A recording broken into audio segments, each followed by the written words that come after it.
+1 മലയാളത്തിലെ ആദ്യത്തെ പാഠഭാഗം ബാലചന്ദ്രൻ ചുള്ളിക്കാട് എഴുതിയ സന്ദർശനം എന്ന കവിതയാണ്. നമുക്കൊക്കെ അറിയാവുന്നതുപോലെ മലയാള സാഹിത്യത്തിൽ വളരെ സമ്പന്നമായ ഒരു സാഹിത്യശാഖയാണ് കവിതയുടേത്. പ്രാചീന കവിത്രയത്തിൽ അതല്ലെങ്കിൽ അതിനു മുമ്പ് രാമചരിതത്തിലും കണ്ണശ്രാമായണത്തിലും തുടങ്ങി പിന്നീട് എഴുത്തച്ഛനിലൂടെയും പ്രാചീന കവിത്രയത്തിലെ മറ്റ് ചെറുശ്ശേരിയിലൂടെയും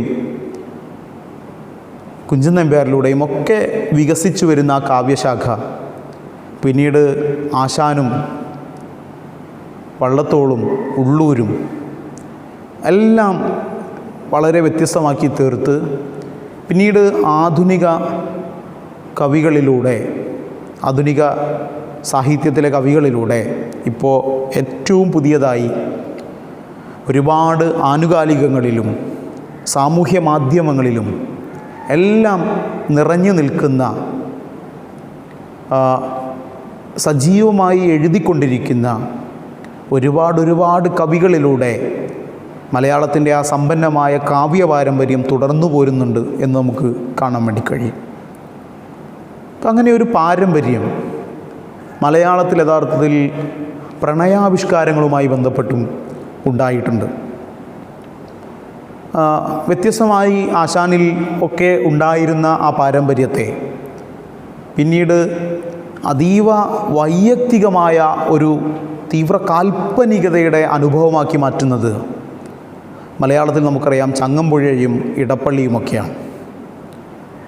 അവർ നെഞ്ചേറ്റിയ ഒരു കാവ്യാനുഭവത്തെ പിന്നീട് ആധുനികതയിൽ അയ്യപ്പ പണിക്കരും സച്ചിദാനന്ദനുമെല്ലാം അയ്യപ്പ പണിക്കരുടെ പകലുകൾ രാത്രികളിൽ സച്ചിദാനന്ദൻ്റെ ആത്മഗീതയിലെയും ഒക്കെ വരികൾ അത്തരത്തിൽ പിന്തുടർന്നു പോരുന്നുണ്ട്. പിന്നീട് മലയാളത്തിൽ പ്രണയത്തെ വളരെ വിശാലമായി അവതരിപ്പിച്ച കവിതകളാണ് ബാലചന്ദ്രൻ ചുള്ളിക്കാടിൻ്റേത്. നമുക്കറിയാവുന്ന ധാരാളം കവിതകൾ പ്രണയത്തിൻ്റേതെയും പ്രണയ നഷ്ടത്തിൻ്റേതുമായി ചുള്ളിക്കാട് എഴുതിയിട്ടുണ്ട്. ആനന്ദധാര, പോകൂ പ്രിയപ്പെട്ട പക്ഷി, സന്ദർശനം, ഇങ്ങനെ തുടങ്ങി ധാരാളം കവിതകൾ. വ്യർത്ഥമാസത്തിലെ കഷ്ടരാത്രി, എത്രയെത്ര കവിതകൾ. ക്യാമ്പസുകൾ നെഞ്ചേറ്റിയ അക്കാലത്തെ ക്ഷുഭിത യൗവനങ്ങൾ പാടിക്കൊണ്ടേയിരുന്ന കവിതകൾ. ചൂടാതെ പോയി നീ നിനക്കായി ഞാൻ ചോരചാറി ചുവപ്പിച്ചൊരൻ പനീർ പൂവുകൾ. കാണാതെ പോയി നീ നിനക്കായി ഞാൻ എൻ്റെ പ്രാണൻ്റെ പിന്നിൽ കുറിച്ചിട്ട വാക്കുകൾ. ഒന്ന് തൊടാതെ പോയി വിരൽ തുമ്പിനാൽ എന്നും നിനക്കായി തുടിക്കുമെൻ തന്ത്രികൾ എന്നെല്ലാം എഴുതുന്ന ചുള്ളിക്കാട് ആരോ വരാനായി തുറന്നു വെക്കാറുണ്ട് വാതിൽ, വരികില്ലൊരിക്കലുമെങ്കിലും എന്നെഴുതുന്ന ചുള്ളിക്കാട്. ഇരുളുമോർമ്മ തൻ സീമയിൽ ചുംബിക്കും ഇരു സമാന്തര രേഖകളല്ലി നാം, ഒരു വിലപ്പെട്ട ജന്മം മുഴുവൻ വെറുമൊരു വാക്കിനക്കരെ ഇക്കരെ കടവു തോണി കിട്ടാതെ നിൽക്കുന്നവർ എന്നെഴുതുന്ന ചുള്ളിക്കാട്. ഇങ്ങനെ പ്രണയത്തിൻ്റെ, പ്രണയനഷ്ടത്തിൻ്റെ നിറഭേദങ്ങളെ, വർണ്ണക്കുട്ടുകളെ ചാലിച്ചെഴുതിയ ഒരു കവിയാണ് മലയാളത്തിൽ ചുള്ളിക്കാട്. അത്തരത്തിൽ എണ്ണപ്പെടാൻ കഴിയുന്ന, പ്രണയത്തിൻ്റെ വകഭേദങ്ങൾ സൂചിപ്പിക്കുന്ന ഒരു കവിതയാണ് സന്ദർശനവും. സന്ദർശനം എന്ന പേരിൽ പുതിയ കാലത്ത് വീരാൻകുട്ടി മാഷ്, കവി വീരാൻകുട്ടിയും ഒരു കവിത എഴുതിയിട്ടുണ്ട്. അതിലും വിഷയം, ആവിഷ്കാരം പ്രണയം തന്നെയാണ്. ചുള്ളിക്കാടിൻ്റെ സന്ദർശനം പ്രണയനഷ്ടങ്ങളുടെ മഹാപറുദീസയിലേക്ക് വലിയ തരത്തിൽ ആലോചനകളെ കൊണ്ടുപോയ ഒരു കവിതയാണ്. നമുക്കാദ്യമായി ആ കവിതയുടെ വിശകലനത്തിലേക്ക് കടക്കുന്നതിന് മുമ്പ് ഈ കവിത വളരെ കാവ്യാത്മകമായി നമ്മുടെ പ്രിയപ്പെട്ട വേണുഗോപാൽ സാറ്, ജി വേണുഗോപാൽ ആലപിച്ചിട്ടുണ്ട്. അദ്ദേഹത്തിൻ്റെ ആ മധുരമായ ആലാപനത്തിലൂടെ നമുക്ക് ആ കവിതയെ ഒന്ന് കേൾക്കാം.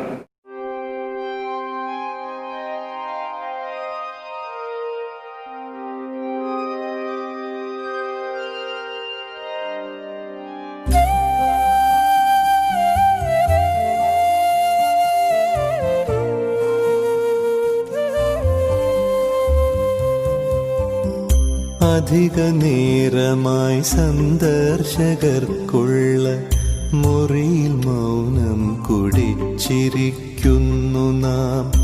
അധിക നേരമായി സന്ദർശകർക്കുള്ള മുറിയിൽ മൗനം കുടിച്ചിരിക്കുന്നു നാം.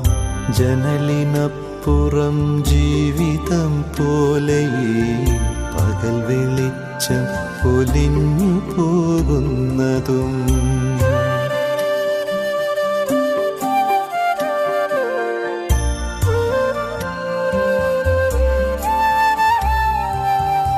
ചിറകു പൂട്ടുവാൻ കൂട്ടിലേക്കോർമതൻ കിളികളൊക്കെ പറന്നു പോകുന്നതും. ചിറകു പൂട്ടുവാൻ കൂട്ടിലേക്കോർമതൻ കിളികളൊക്കെ പറന്നു പോകുന്നതും. ഒരു നിമിഷം മറന്നു പരസ്പരം മിഴികളിൽ നമ്മൾ നഷ്ടപ്പെടുന്നുവോ. മുറുകിയോ നെഞ്ചിടിപ്പിൻ്റെ താളവും നിറയെ സംഗീതമുള്ള നിശ്വാസവും. മുറുകിയോ നെഞ്ചിടിപ്പിൻ്റെ താളവും നിറയെ സംഗീതമുള്ള നിശ്വാസവും.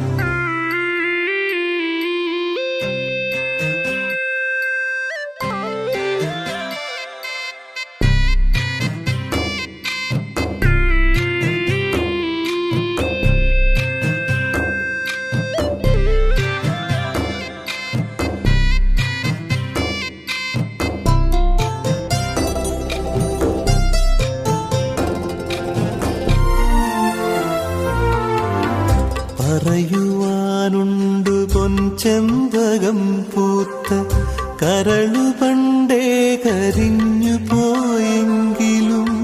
കറ പിടിച്ചൊരൻ ചുണ്ടിൽ തുളുമ്പുവാൻ കവിത പോലും വരണ്ടു പോയെങ്കിലും. ചിറകു നീർത്തുവാനാവാതെ തൊണ്ടയിൽ പിടയുകയാണൊരേകാന്തരോദനം. സ്മരണ തൻ ദൂരസാഗരം തേടിയൻ ഹൃദയരേഖകൾ നീളുന്നു പിന്നെയും.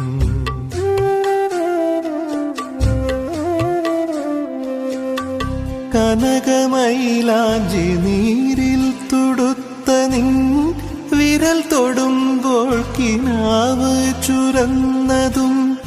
നെടിയ കണ്ണിലെ കൃഷ്ണകാന്തങ്ങൾ തൻ കിരണമേറ്റെൻ്റെ ചില്ലകൾ പൂത്തതും. മറവിയിൽ മാഞ്ഞു പോയൻ കുങ്കുമത്തരി പുരണ്ട ചിദംബര സന്ധ്യകൾ.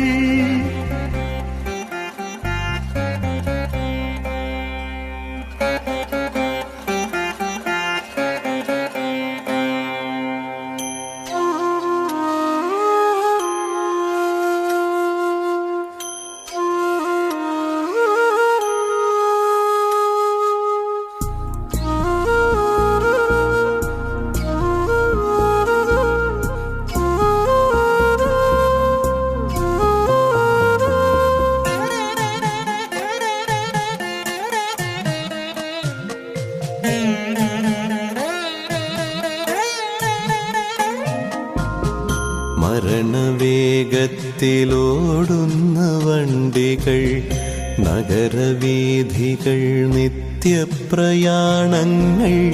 മദിരയിൽ മനം മുങ്ങി മരിക്കുന്ന നരകരാത്രികൾ, സത്രച്ചുമരുകൾ.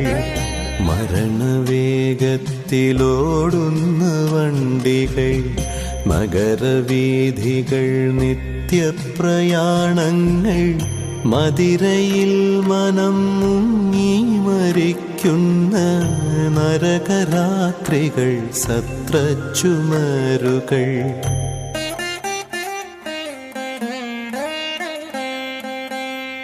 ചില നിമിഷത്തിലേകാകിയാം പ്രാണൻ നലയുമാർത്തനായി ഭൂതായനങ്ങളിൽ ഇരുളിലപ്പോഴുദിക്കുന്നു നിൻമുഖം കരുണമാം ജനനാന്തര സാന്ത്വനം. ഇരുളിലപ്പോഴുദിക്കുന്നു നിൻമുഖം കരുണമാം ജനനാന്തര സാന്ത്വനം. നിറമിഴി നീരിൽ മുങ്ങും തുളസി തൻ കതിരുപോലുടൻ ശുദ്ധനാകുന്നു ഞാൻ. നിറമിഴി നീരിൽ മുങ്ങും തുളസി തൻ കതിരുപോലുടൻ ശുദ്ധനാകുന്നു ഞാൻ. അരുതു ചൊല്ലുവാൻ നന്ദി കരച്ചിലിൻ അഴിമുഖം നമ്മൾ കാണാതിരിക്കുക. സമയമാകുന്നു പോകുവാൻ രാത്രി തൻ നിഴലുകൾ നമ്മൾ പണ്ടേ പിരിഞ്ഞവർ. സമയമാകുന്നു പോകുവാൻ രാത്രി തൻ നിഴലുകൾ നമ്മൾ പണ്ടേ പിരിഞ്ഞവർ.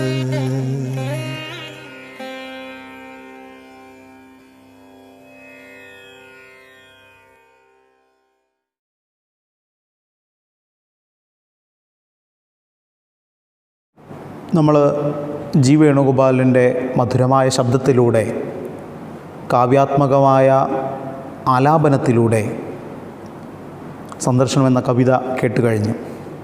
ഇനി നിങ്ങൾക്ക് യൂട്യൂബിലൊക്കെ നോക്കിക്കഴിഞ്ഞാൽ കവി ചുള്ളിക്കാട് തന്നെ ഈ കവിത ആലപിച്ചിട്ടുള്ളത് യൂട്യൂബിൽ ലഭ്യമാണ്. മറ്റ് പലരും ഈ കവിത ആലപിച്ചിട്ടുണ്ട്. ഞാനതെല്ലാം ഇത് വീഡിയോക്കകത്ത് ഉൾക്കൊള്ളിക്കുന്നില്ല. അതൊക്കെ നിങ്ങൾക്ക് യൂട്യൂബിനകത്ത് സന്ദർശനം എന്ന് സെർച്ച് ചെയ്താൽ അത്തരത്തിലുള്ള ധാരാളം ആലാപനങ്ങൾ കേൾക്കാൻ വേണ്ടി കഴിയും. ഞാനതിലേറ്റവും എനിക്ക് ഇഷ്ടമായി തോന്നിയ ഒരു ആലാപനമെടുത്ത് പ്ലേ ചെയ്തു എന്നേ ഉള്ളൂ. ഞാൻ നേരത്തെ പറഞ്ഞു, ഈ പേരിൽ തന്നെ പ്രണയം വിഷയമാക്കിക്കൊണ്ട് തന്നെ പുതിയ കാലത്തെ മലയാളത്തിൻ്റെ കവി വീരാൻകുട്ടിയും സന്ദർശനം എന്ന പേരിൽ കവിത എഴുതിയിട്ടുണ്ട്. ആ കവിത ഇങ്ങനെയാണ്: വെള്ളത്തിൽ വെയിലെന്ന പോലെ നീ എന്നിൽ പ്രവേശിച്ചു, ഇലയിൽ നിന്ന് മഞ്ഞെന്ന പോലെ തിരിച്ചു പോവുകയും ചെയ്തു. എന്നാലും നന്ദിയുണ്ട് നിന്നോട്, ഈ കെട്ടിക്കിടപ്പിനെ കുറഞ്ഞ നേരത്തേക്ക് നീ സ്ഫടികമെന്ന് തോന്നിച്ചു. ഇങ്ങനെ പ്രണയത്തെ വ്യത്യസ്തമായി മലയാളത്തിൽ കവികളും കലാകാരന്മാരുമെല്ലാം ആവിഷ്കരിച്ചിട്ടുണ്ട് എന്ന് നമുക്കറിയാം. മലയാളത്തിൻ്റെ പ്രിയപ്പെട്ട കവി ജി ശങ്കരക്കുറുപ്പും ഏറെ പ്രിയപ്പെട്ട കഥാകാരിയായിരുന്ന മാധവിക്കുട്ടിയും എല്ലാം പ്രണയത്തെ വളരെ വ്യത്യസ്തമായി അവരുടെ കൃതികളിൽ ആവിഷ്കരിച്ചിട്ടുണ്ട്. ജി ശങ്കരക്കുറുപ്പ് അദ്ദേഹത്തിൻ്റെ ഹിമബിന്ദു എന്ന കവിതയിൽ അദ്ദേഹം എഴുതുന്നു, നോക്കൂ, എത്രമേൽ ക്ഷണികമാണെങ്കിലും എൻ ജന്മത്തിൽ ഇത്രയും നിൻ സൗന്ദര്യം പകർത്താൻ കഴിയുകയാൽ ചരിതാർത്ഥമാണതു സാഫല്യത്തിൻ്റേതാമീ അരിയ നിമിഷത്തിൽ നിന്നിൽ ഞാൻ മറഞ്ഞാവൂ എന്ന് ഹിമബിന്ദുവിൽ ജി എഴുതുന്നു. മാധവിക്കുട്ടി എഴുതുന്നുണ്ട്, അവസാന നാളുകളിലെ ഓർമ്മ സ്നേഹത്തിൻ്റേതായിരിക്കും. സ്നേഹം നഷ്ടപ്പെട്ട ജീവിതങ്ങൾ ഇലയും ശിഖരവും നഷ്ടപ്പെട്ട മരങ്ങൾ മാത്രമാണ് എന്ന് മാധവിക്കുട്ടി എഴുതുന്നു. ഇങ്ങനെ പ്രണയത്തെ വളരെ വ്യത്യസ്തമായാണ് മലയാളത്തിൽ എഴുത്തുകാർ ആവിഷ്കരിച്ചിട്ടുള്ളത്. അങ്ങനെ ഒരു വളരെ വ്യത്യസ്തമായ ആവിഷ്കരണമാണ് ബാലചന്ദ്രൻ ചുള്ളിക്കാട് അദ്ദേഹത്തിൻ്റെ സന്ദർശനം എന്ന കവിതയ്ക്കകത്തും സൂചിപ്പിക്കുന്നത്. നമ്മൾ സന്ദർശനം എന്ന കവിതയുടെ ആലാപനം കേട്ട് കഴിഞ്ഞു. നമുക്ക് ആ വരികളിലെ ആശയത്തെ അടുത്തതായി ചർച്ച ചെയ്യാമെന്നാണ് ഉദ്ദേശിക്കുന്നത്. എങ്ങനെയാണ് കവിത തുടങ്ങുന്നത്? നോക്കൂ, ചുള്ളിക്കാട് എഴുതുന്നു. കവിത തുടങ്ങുന്നത് ഇങ്ങനെയാണ്: അധിക നേരമായി സന്ദർശകർക്കുള്ള മുറിയിൽ മൗനം കുടിച്ചിരിക്കുന്നു നാം. അധിക നേരമായി സന്ദർശകർക്കുള്ള മുറിയിൽ മൗനം കുടിച്ചിരിക്കുന്നു നാം. കവിതയുടെ തുടക്കത്തിൽ തന്നെ കവി പ്രഖ്യാപിക്കുന്നു, ഇവിടെ നാം ഉണ്ട്. നാം എന്ന് പറഞ്ഞാൽ ഒന്നിൽ കൂടുതൽ ആളുകളുണ്ട്, നമ്മളുണ്ട്, ഞാനും നീയുമുണ്ട്. അങ്ങനെയാണ്, ഞാനും നീയുമുണ്ട്, നമ്മളുണ്ട്, നാമുണ്ട്. അപ്പോൾ നമ്മൾ കുറേ നേരമായി സന്ദർശകർക്കുള്ള മുറിയിൽ മൗനം കുടിച്ചിരിക്കുകയാണ്. അത്രമേൽ തീക്ഷ്ണമായ പ്രണയത്തിൽ വാക്കുകളെല്ലാം അസംബന്ധമാകും എന്നതുകൊണ്ടാണ് ഇവിടെ കവി മൗനം കുടിച്ചിരിക്കുന്നു എന്ന് പ്രയോഗിക്കുന്നത്. നോക്കൂ, മൗനം കുടിച്ചിരിക്കുന്നു എന്ന പ്രയോഗം ആ ഞാനും നീയും, അല്ലെങ്കിൽ അവിടെ ആ സന്ദർശക മുറിയിൽ ഇരിക്കുന്ന രണ്ട് പ്രണയിതാക്കൾക്കിടയിലുള്ള ഗൂഢമായ നിശബ്ദതയെ സൂചിപ്പിക്കുന്നതോടൊപ്പം തന്നെ വേറൊരു കാര്യം കൂടി അതിനകത്ത് നിങ്ങൾ മനസ്സിലാക്കണം. സാധാരണ സന്ദർശക മുറിയിൽ, നമ്മുടെ വീട്ടിലൊക്കെ സന്ദർശക മുറിയിൽ അതിഥികൾ വരുമ്പോൾ നമ്മൾ അവർക്ക് കുടിക്കാൻ വ്യത്യസ്ത പാനീയങ്ങൾ കൊടുക്കാറുണ്ട്. അങ്ങനെ പാനീയങ്ങൾ കൊടുക്കുന്ന ഒരു സ്വഭാവത്തെ കൂടി സന്ദർശക മുറിയിലിരുന്ന് നിശബ്ദമായി ഇരിക്കുന്ന രണ്ടു പേർക്കിടയിൽ മൗനം കുടിച്ചിരിക്കുന്നു എന്ന പ്രയോഗം അർത്ഥമാക്കുന്നുണ്ട്. അപ്പോൾ ആ രണ്ട് വരിയെപ്പോലും എത്രത്തോളം വ്യാഖ്യാന സാധ്യതയുള്ളതാണ്, ആശയ പ്രകടന ശേഷിയുള്ള വരികളാക്കി മാറ്റാൻ ചുള്ളിക്കാടിന് കഴിഞ്ഞിട്ടുണ്ട് എന്ന് നോക്കൂ. അപ്പോൾ ഇത്രയേ ഉള്ളൂ. കുറേ സമയമായി സന്ദർശകർക്കുള്ള മുറിയിൽ മൗനം കുടിച്ചിരിക്കുകയാണ് നമ്മൾ. എന്നിട്ട് കവി പിന്നീട് പറയുന്നു, ജനലിനപ്പുറം ജീവിതം പോലെ ഈ പകൽ വെളിച്ചം പൊലിഞ്ഞു പോകുന്നതും, ചിറകു പൂട്ടുവാൻ കൂട്ടിലേക്കോർമ്മ തൻ കിളികളൊക്കെ പറന്നു പോകുന്നതും, ഒരു നിമിഷം മറന്നു പരസ്പരം മിഴികളിൽ നമ്മൾ നഷ്ടപ്പെടുന്നുവോ. ജനലിനപ്പുറം ജീവിതം പോലെ പകൽ വെളിച്ചം പൊലിഞ്ഞു പോകുന്നതും, ജനലിൻ്റെ അപ്പുറം ജീവിതം പോലെ പകൽ വെളിച്ചം പൊലിഞ്ഞു പോകുന്നു.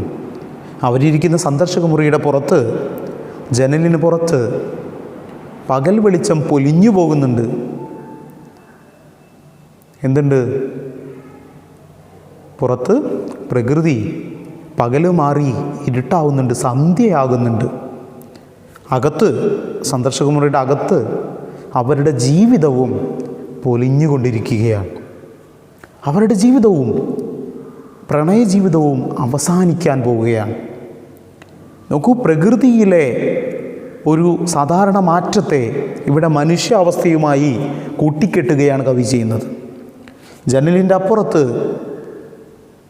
പകൽ പൊലിഞ്ഞ് സന്ധ്യയാകുന്നു, ജനലിൻ്റെ ഇപ്പുറത്ത് സന്ദർശക മുറിയിൽ ഇവരുടെ ജീവിതത്തിൻ്റെ വെളിച്ചം പോയി ഇരുട്ടാകുന്നു. അവരുടെ പ്രണയ ജീവിതത്തിന് അവസാനമാകുന്നു. ജനലിനപ്പുറം ജീവിതം പോലെ ഈ പകൽ വെളിച്ചം പൊലിഞ്ഞു പോകുന്നതും, ചിറകു പൂട്ടുവാൻ കൂട്ടിലേക്ക് ഓർമ്മ തൻ കിളികളൊക്കെ പറന്നു പോകുന്നതും. അടുത്ത സന്ധ്യയാകുന്നതിൻ്റെ അടുത്ത സൂചനയാണ് കൂട്ടിലേക്ക് കിളികളൊക്കെ പറന്നു പോകുന്നു. കൂട്ടിലേക്ക് കിളികളൊക്കെ പറന്നു പോകുമ്പോൾ ചിറക് പൂട്ടുവാൻ കൂട്ടിലേക്ക് ഓർമ്മ തൻ കിളികളൊക്കെ പറന്നു പോകുന്നതും. സന്ധ്യാകാശത്തിൽ നമുക്കറിയാം, നമ്മൾ കാണുന്ന സാധാരണ കാഴ്ചയാണ് സന്ധ്യാകാശത്തിലൂടെ പറന്നു പോയിക്കൊണ്ടിരിക്കുന്ന കിളികൾ. അങ്ങനെയൊരു കിളിക്കൂട്ടം, ഓർമ്മകളുടെ കിളിക്കൂട്ടം ഇവരുടെ മനസ്സിലേക്ക് കുതിച്ചു കയറുമ്പോഴും ഇതെല്ലാം മറന്നുകൊണ്ട്, അതായത് ഇവരുടെ ഓർമ്മകളിലേക്ക് സന്ധ്യാകാശത്തിലെ കിളികൾ പോലെ ഓർമ്മകൾ തിരിച്ചു വരുമ്പോഴും, അവരിരിക്കുന്ന മുറിയുടെ പുറത്ത് പകല് പോയി രാത്രിയാകുന്നു, വെളിച്ചം പോയി ഇരുട്ടാകുമ്പോഴും, അവരുടെ ജീവിതവും അതേപോലെ ആകുമ്പോഴും ഇതെല്ലാം മറന്നുകൊണ്ട് ഒരു നിമിഷം മറന്ന് പരസ്പരം മിഴികളിൽ നമ്മൾ നഷ്ടപ്പെടുന്നുവോ എന്ന് കവി ചോദിക്കുന്നു. പ്രണയത്തിൻ്റെ വലിയൊരു സാധ്യതയാണ് കണ്ണിൽ നോക്കിയിരിക്കുമ്പോൾ ചുറ്റുമുള്ളതെല്ലാം മറക്കുക എന്നുള്ളത്. മലയാളത്തിലേറെ കൊട്ടിഘോഷിക്കപ്പെട്ടൊരു ഡയലോഗ് സാന്ദർഭികമായി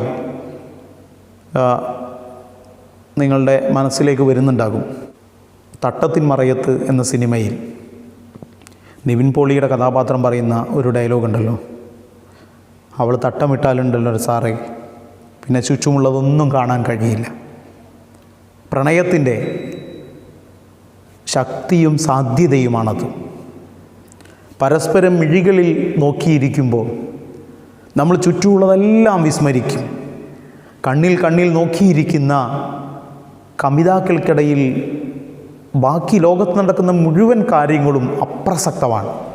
അങ്ങനെയാണ് കണ്ണുമായി ബന്ധപ്പെട്ട ധാരാളം സിനിമാ ഗാനങ്ങൾ എല്ലാം ഈ പ്രണയ രീതിയിൽ ഉണ്ടാകുന്നത്. കവി പിന്നീട് ചോദിക്കുന്നു, നോക്കൂ, മുറുകിയോ നെഞ്ചടിപ്പിൻ്റെ താളവും നിറയെ സംഗീതമുള്ള നിശ്വാസവും.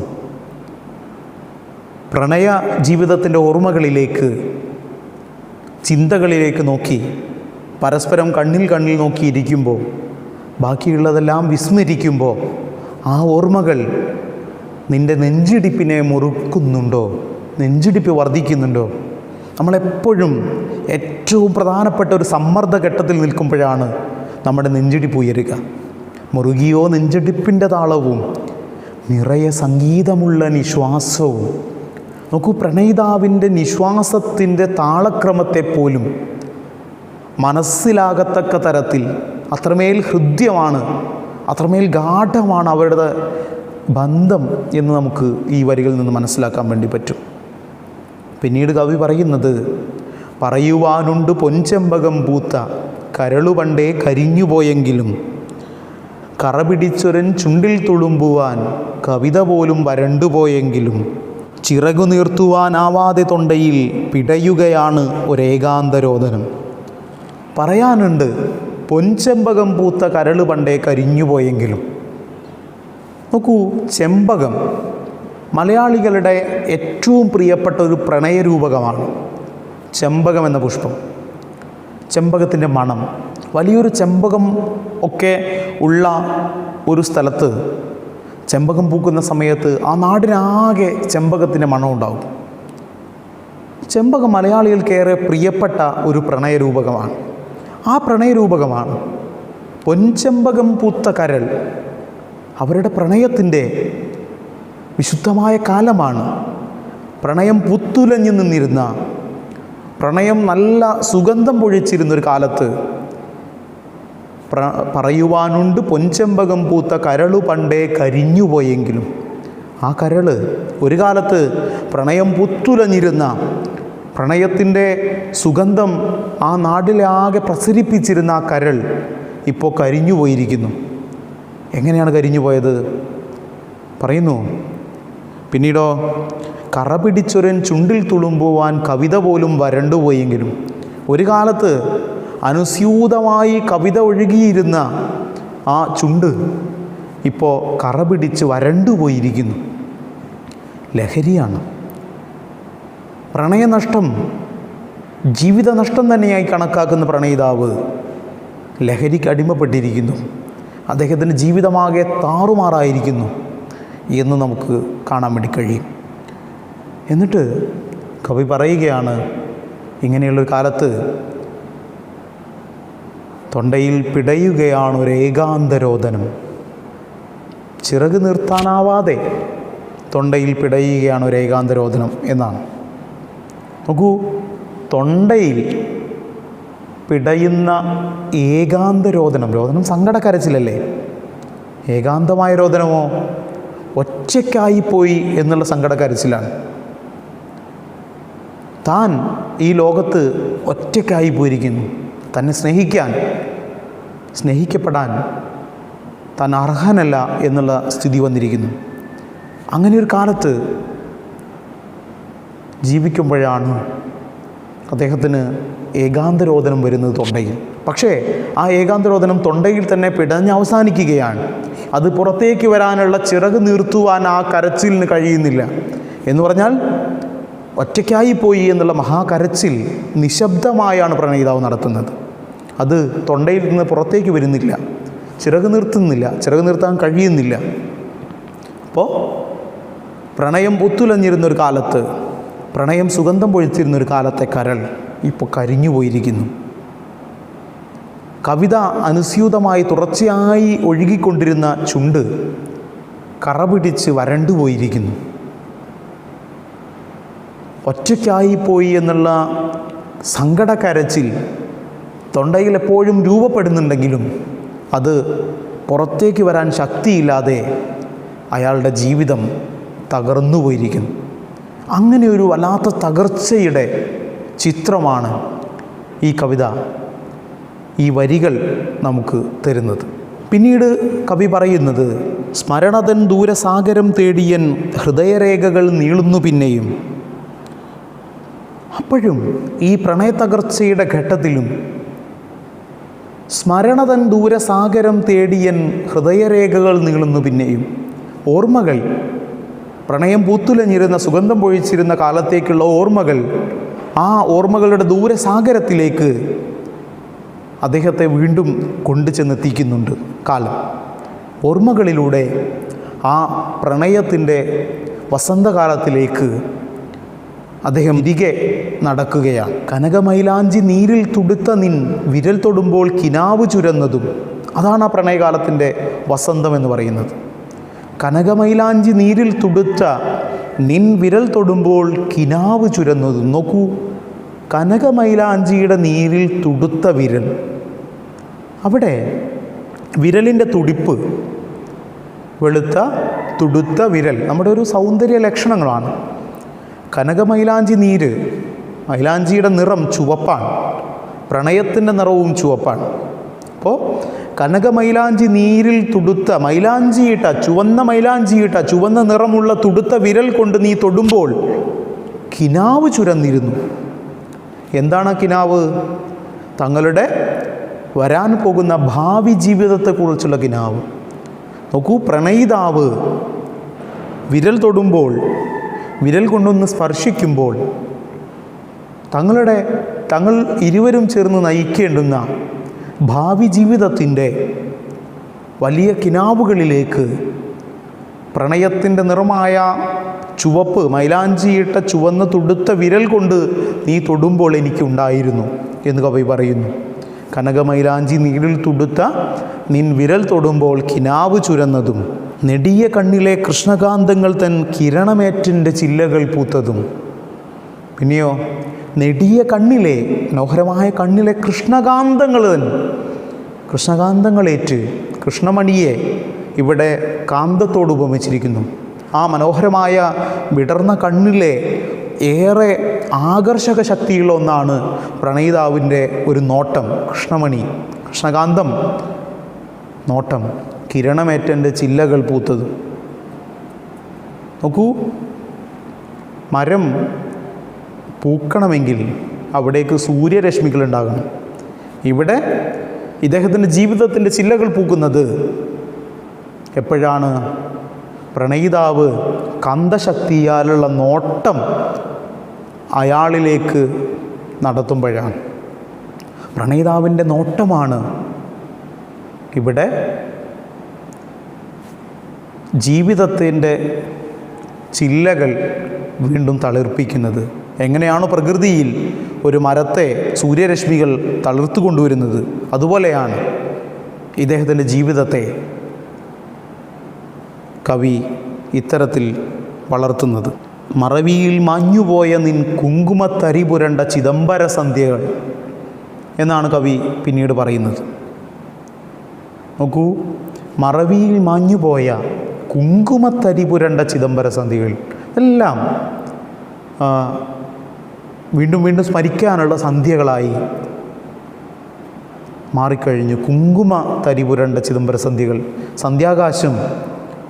സന്ധ്യാകാശത്തിൻ്റെ നിറം കുങ്കുമമാണെന്ന് നമുക്കറിയാം. ഇവിടെ അങ്ങനെയൊരു സന്ധ്യാകാശത്തെ, വേർപിരിയലിനെ, വിടപറയലിനെ സൂചിപ്പിക്കുന്നതോടൊപ്പം തന്നെ കുങ്കുമത്തരി എന്നുള്ളത് നമുക്ക് ദാമ്പത്യത്തിൻ്റെ ചിഹ്നമായി നമ്മൾ നെറ്റിയിൽ രേഖപ്പെടുത്താറുള്ള സിന്ദൂരരേഖയുടെ നിറമായി കൂടി നമുക്കതിനെ സൂചിപ്പിക്കാം. ഇപ്പോൾ കുങ്കുമത്തരി പുരണ്ട ചിദംബര സന്ധ്യകളായി ആ സിന്ദൂരരേഖയുടെ ദാമ്പത്യബന്ധം അവസാനിക്കുന്നു എന്നാണ് കാണാൻ കഴിയുക. പിന്നീട് പ്രണയത്തിൻ്റെ ഈ മനോഹരമായ സങ്കല്പങ്ങളിൽ നിന്ന് കവിത അതിൻ്റെ ഭാവത്തെ മാറ്റി തീർക്കുന്നതാണ് രണ്ടാമതായി നമുക്ക് കാണാൻ വേണ്ടി കഴിയുക. പ്രണയനഷ്ടം ആഖ്യാതാവിനെ വലിയ ജീവിത നഷ്ടത്തിലേക്ക് എത്തിച്ചിരിക്കുന്നു. ഇനി അങ്ങോട്ട് ജീവിതത്തിൻ്റെ വലിയൊരു തകർച്ചയിൽ അണ്ടുപോയ ആഖ്യാതാവിനെയാണ് നമുക്ക് കാണാൻ കഴിയുക. അദ്ദേഹം ഇപ്പോൾ ജീവിക്കുന്നത് എവിടെയാണ്? കവി പറയുന്നു, നോക്കൂ, മരണവേഗത്തിലോടുന്ന വണ്ടികൾ, നഗരവീഥികൾ നിത്യപ്രയാണങ്ങൾ, മതിരയിൽ മനം മുങ്ങി മരിക്കുന്ന നരകരാത്രികൾ സത്രച്ചുമരുകൾ. മരണവേഗത്തിലോടുന്ന വണ്ടികൾ, നഗരവീഥികൾ നിത്യപ്രയാണങ്ങൾ. മരണവേഗതയിൽ, അതിവേഗതയിൽ ഓടിക്കൊണ്ടിരിക്കുന്ന നഗരവീഥികൾ, നഗരത്തിലെ വഴികൾ, നഗരത്തിലെ റോഡുകളിലാണ് അദ്ദേഹം ഇപ്പോൾ ജീവിച്ചുകൊണ്ടിരിക്കുന്നത്. ഇപ്പോൾ മരണവേഗത്തിൽ വണ്ടികൾ ഓടിക്കൊണ്ടേയിരിക്കുന്ന റോഡിലൂടെ അശ്രദ്ധനായി നടക്കുന്ന ഒരാളാണ് പുതിയ കാലത്ത്, പ്രണയത്തകർച്ചയുടെ കാലത്ത് കവിതയിൽ ആഖ്യാതാവ്. പിന്നീട് കവി പറയുന്നു, മതിരയിൽ മനം മുങ്ങി മരിക്കുന്ന നരകരാത്രികൾ സത്രച്ചുമരുകൾ. നരകരാത്രികളാണ് പിന്നീട് അദ്ദേഹത്തിൻ്റെ ജീവിതത്തിലെ രാത്രികളെല്ലാം. എങ്ങനെയുള്ള നരകരാത്രികൾ? മതിരയിൽ മനം മുങ്ങി മരിക്കുന്ന, മനസ്സാകെ മതിരയിൽ, സ്ത്രീയിലും ലഹരിയിലും ഒക്കെ മുങ്ങി മരിക്കുന്ന, അത്രത്തോളം അതിലേക്ക് ആഴ്ത്തിറക്കപ്പെട്ടിട്ടുള്ള, ജീവിതം വലിച്ചെറിയപ്പെട്ടൊരവസ്ഥയിലാണ് നരകരാത്രികളിൽ അദ്ദേഹം ജീവിച്ചു കൊണ്ടിരിക്കുന്നത്. അത് ജീവിക്കുന്നത് അദ്ദേഹത്തിൻ്റെ വീട്ടിലല്ല, പിന്നെയോ സത്രച്ചുമരുകൾക്കുള്ളിലാണ്, സത്രത്തിനുള്ളിലാണ്, ലോഡ്ജിന്. നമ്മൾ പുതിയ കാലത്ത് ലോഡ്ജ് എന്നൊക്കെ പറയുന്ന വാടക ജീവിത ഇടങ്ങളിലാണ് അദ്ദേഹം സ്ത്രീയിലും ലഹരിയിലുമെല്ലാം മുങ്ങി ജീവിതത്തെ അപ്പാടെ നശിപ്പിക്കപ്പെട്ട അവസ്ഥയിൽ ജീവിച്ചുകൊണ്ടിരിക്കുന്നത്. അത് ഒരിക്കലും സ്വർഗരാത്രികളല്ല, മനോഹരമായ ദൃശ്യങ്ങളല്ല, മനോഹരമായ അനുഭവമല്ല, മറിച്ച് നരകരാത്രികളാണ് എന്ന് അദ്ദേഹത്തിന് തന്നെ നല്ല ബോധ്യമുണ്ട് എന്നുള്ളതാണ് ഇതിൽ കവി വ്യക്തമാക്കുന്നത്. അപ്പോഴും ചില നിമിഷത്തിൽ ഏകാഗിയാം പ്രാണൻ അലയുമാർത്തനായി ഭൂതായനങ്ങളിൽ എന്ന് കവി പിന്നീട് എഴുതുന്നു. ഒറ്റയ്ക്കായിപ്പോയ ഒരാൾ, അദ്ദേഹത്തിൻ്റെ ജീവിതം, ഏകാഗിയായ പ്രാണൻ, പിന്നീട് അയനം, അയനം എന്ന് പറഞ്ഞാൽ നീക്കം, ചലനം എന്നൊക്കെയാണ് മലയാളത്തിൽ അർത്ഥം. ഭൂതായനങ്ങളിൽ, കഴിഞ്ഞ കാലങ്ങളിലേക്ക് ഒറ്റയ്ക്കായി പോയ ഒരു മനുഷ്യൻ്റെ ജീവൻ അങ്ങനെ കഴിഞ്ഞ കാലങ്ങളിലേക്ക്, ഓർമ്മകളിലേക്ക് സഞ്ചരിച്ചു കൊണ്ടേയിരിക്കുന്നു. അപ്പോൾ കവി പിന്നീട് പറയുകയാണ്, ഇരുളിൽ അപ്പോഴുദിക്കുന്നു നിൻമുഖം കരുണമാം ജനനാന്തര സാന്ത്വനം. ഇരുൾ മൂടപ്പെട്ട, ഇരുട്ടിലാക്കപ്പെട്ട തൻ്റെ ജീവിതം കഴിഞ്ഞ കാലത്തെ ഓർമ്മകളിലേക്ക് തിരിച്ചു പോകുമ്പോൾ ആ ഓർമ്മകളിലേക്ക് വെളിച്ചം പകരാൻ, ഇരുട്ടിലേക്ക് വെളിച്ചം പകരാൻ നിൻ്റെ മുഖം അവിടെ ഉദിക്കുന്നുണ്ട്, നിൻ്റെ മുഖം ഓർമ്മയിലേക്ക് വരുന്നുണ്ട് എന്നല്ല കവി പറയുന്നത്, മറിച്ച് ഇരുളിൽ അപ്പോഴുദിക്കുന്നു നിൻ മുഖം എന്നാണ്. ഒരു ഇരുണ്ട പ്രകൃതിയിൽ സൂര്യൻ ഉദിക്കുമ്പോൾ എങ്ങനെ ആ പ്രകൃതിയിൽ വെളിച്ചം പരക്കുന്നു എന്നതുപോലെയാണ് ഇവിടെ പ്രണയനഷ്ടത്താൽ ഇരുട്ടിലാക്കപ്പെട്ട ഒരു ജീവിതത്തിലേക്ക്, ഓർമ്മയിലേക്ക് പ്രണയിതാവിൻ്റെ മുഖം ഉദിക്കുമ്പോൾ വെളിച്ചം വരുന്നത്. എത്രത്തോളം മനോഹരമായൊരു കൽപ്പനയാണെന്ന് നോക്കൂ. ഇരുളിൽ അപ്പോഴുദിക്കുന്നു നിൻ മുഖം കരുണമാം ജനനാന്തര സാന്ത്വനം.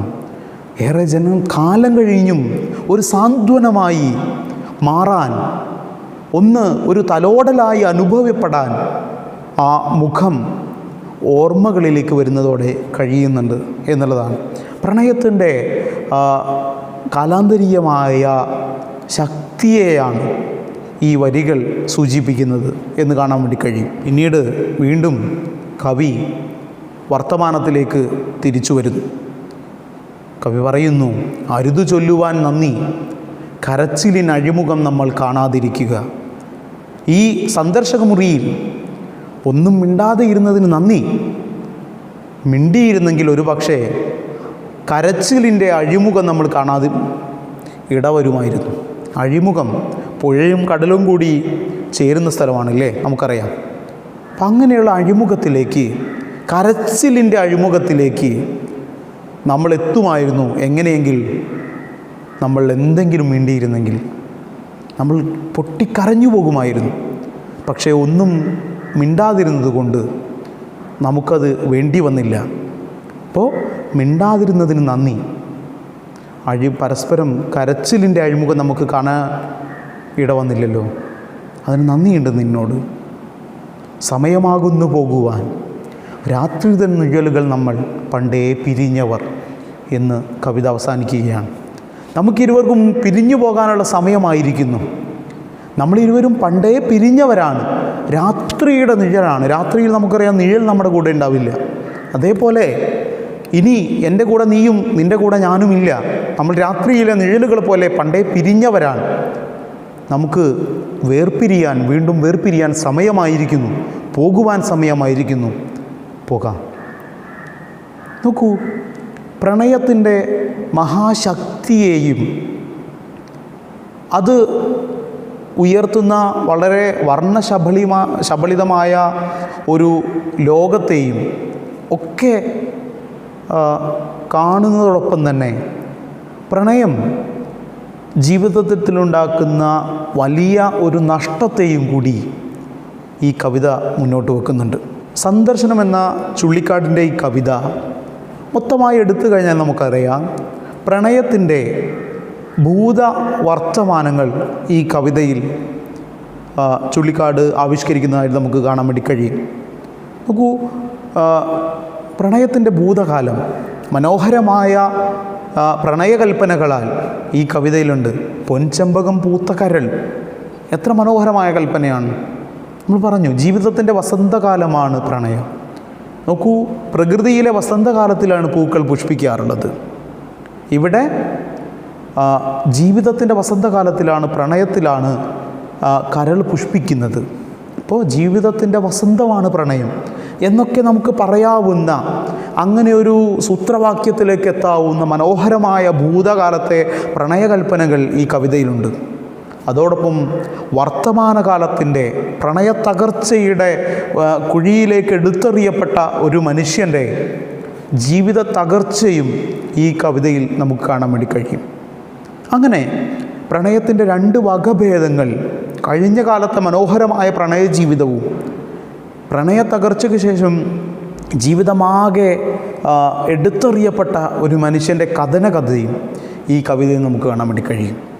അപ്പോൾ പ്രണയം ജീവിതത്തെ മുന്നോട്ട് കൊണ്ടുപോകാനുള്ള ഒരു ഉപാധിയാണ് എന്നതോടൊപ്പം തന്നെ പ്രണയനഷ്ടം എന്നത് ജീവിതത്തിൻ്റെ തകർച്ചയുടെ ഒരു തുടക്കമാണ് എന്നുള്ള സൂചന കൂടി ഈ കവിത മുന്നോട്ട് വെക്കുന്നു. ഈ കവിതയിൽ മറ്റൊരു സാധ്യതയുള്ളത്, ഞാൻ നേരത്തെ പറഞ്ഞ പോലെ ഓരോ വരിയിലും ഓരോ പ്രയോഗത്തിലും അടങ്ങിയിരിക്കുന്ന ഒരുപാട് വ്യാഖ്യാന സാധ്യതകളാണ്. ഇരുളിൽ ഉദിക്കുന്ന മുഖവും സന്ദർശക മുറിയിൽ മൗനം കുടിച്ചിരിക്കുന്നതും തുടങ്ങി ആ കവിതയിലെ ഓരോ വരിയെയും എടുത്താൽ, ഓരോ പ്രയോഗത്തെയും എടുത്താൽ അതിൽ നിന്നെല്ലാം ഒരുപാട് വ്യാഖ്യാന സാധ്യതകൾ നമുക്ക് മുന്നോട്ട് വയ്ക്കാൻ കഴിയുമെന്നതാണ് ഈ കവിതയുടെ മറ്റൊരു പ്രത്യേകത. അപ്പോൾ പ്രണയത്തിൻ്റെ ശക്തിയെയും സാധ്യതയെയും മനോഹരമായി ആവിഷ്കരിച്ചിരിക്കുന്ന ഒരു കവിതയാണ് സന്ദർശനം. എന്നോടൊപ്പം തന്നെ പ്രണയനഷ്ടത്തിൻ്റെ തീവ്രതയെയും അതിൻ്റെ ഭംഗി, ഭാവം ഒട്ടും ചോരാത്ത വിധം ഈ കവിതയിൽ ആവിഷ്കരിച്ചിരിക്കുന്നു എന്നാണ് നമുക്ക് കാണാൻ വേണ്ടി കഴിയുക. അപ്പോൾ അത്തരത്തിൽ ഉള്ള നേരത്തെ പറഞ്ഞ പോലുള്ള പ്രണയത്തിൻ്റെ ഭൂത വർത്തമാനങ്ങളെ വ്യത്യസ്തമായ രീതിയിൽ എന്നാൽ തീവ്രമായ ആവിഷ്കരണമായി കവിതയിലുണ്ട്. ആ രീതിയിലാണ് നിങ്ങൾ ഈ കവിതയെ സമീപിക്കേണ്ടത്. അതോടൊപ്പം ഞാൻ സൂചിപ്പിച്ച മറ്റൊരു കാര്യം, ഒരുപാട് വ്യാഖ്യാന സാധ്യതകൾ ഈ കവിതയിലെ ഓരോ പ്രയോഗവും ഓരോ വരിയും നമുക്ക് തരുന്നുണ്ട്.